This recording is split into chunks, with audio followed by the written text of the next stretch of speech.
To ascertain where you and the administration would stand with regard to possible changes to the Separations Act. As you know, Pennsylvania is one of only 3 states that has a Separations Act. Having served as a school board director, I can tell you that it comes at great cost to school districts and to taxpayers all across the Commonwealth. So what would be the reaction if I were to join with Senator Fulmer to reintroduce his legislation to repeal the Separations Act? Thank you for your question, Senator. Senator, the governor does not support repealing the Separations Act. A straight repeal of the act could entail substantial risk and uncertainty for the population of Pennsylvania's small businesses who currently work for the Commonwealth as prime contractors. That said, we do recognize that there could be potential incremental administrative and cost efficiencies if our government entities were allowed to contract for construction services without all the constraints of the act. We believe that any effort by the legislature to change the statutory framework should fully and independently study and consider the genuine risks for stakeholders and provide a clear and full understanding of the impacts of what would be done in the future. We're proud of the significant efficiency improvements we're already making without a statutory change. And we'd certainly be willing to work with the legislature to fully understand what needs to be done. But a straight repeal, I believe, is a non-starter for the governor. Well, I appreciate your response, and will tell you that it's certainly something I think we need to work toward, knowing firsthand what those costs are. If we can turn to I guess switch gears. You know, as you well know, one of the issues that I've been working on for a couple of years with Representative Pam Snyder is improving access to high-speed internet throughout the Commonwealth. And we had a really good conversation when we met last week, and I wanted to follow up on that discussion. Yes. One part of our 3-bill package requires your department to conduct an inventory of all state department, agency, commission, institution-owned communication assets, towers, poles, buildings, facilities, to leverage existing state-owned assets for the provisioning of high-speed broadband internet to both unserved and underserved areas. So I'd like to get a sense from you if you see any challenges with that directive. And I ask that since we have several facilities operated by PennDOT and the state police, are there any hurdles that you think we would have in achieving the goal of getting an accurate picture of state-owned assets? And of course, with the implementation of the Ray-Baum Act at the federal level, that's something we're already going to have to do to comply with that federal mandate as well. Thank you for the question, Senator. As I believe I mentioned when we met, I don't see any major obstacles to providing an updated inventory of state assets, potential locations for the installation of wireless assets on state property.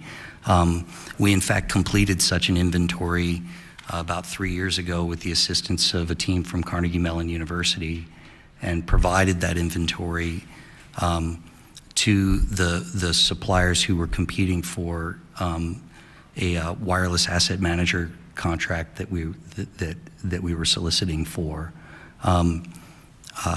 So I don't think that there are really any major obstacles to getting an inventory done.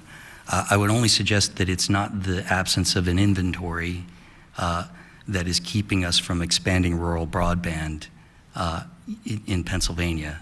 I think that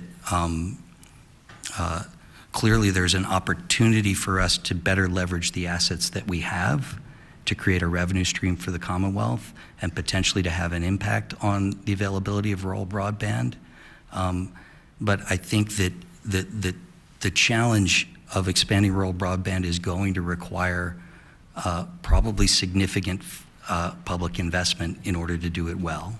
And I don't believe that we can do it well exclusively by leveraging Commonwealth-owned assets in the manner that's contemplated by the Agile But you would contract. certainly agree that that would be a component of any plan that we would put forward to do that. Absolutely. I think it's a great step. I think it's necessary but insufficient. Thanks. So one last question, and that has to do with IT procurement reform and procurement efficiency and consolidating of our state's IT systems. In the materials you provided to the committee, you indicate the department has saved an estimated $74 million through various improvements in 2016-2017. Can you give us an update on those savings that you anticipate for this year and what further changes can be made to give taxpayers larger savings in the future? Pardon me.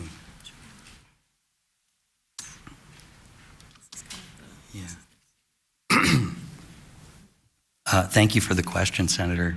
I think my procurement team is hedging their bets a little bit. The number we're projecting for next year is $33 million. I will say this: the team has exceeded their goal every year, and it's likely we'll do better. But I would suggest this.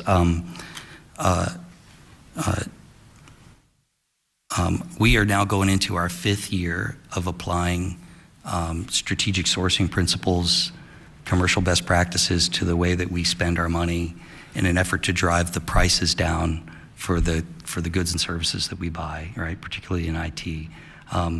There's only so much margin to pull out of a contract, in any given year.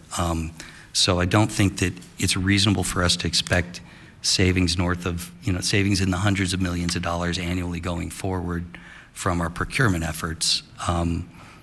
What we can and should do is maintain those efforts so that we can ensure that we're always paying below or at market prices for the goods and services that we're buying.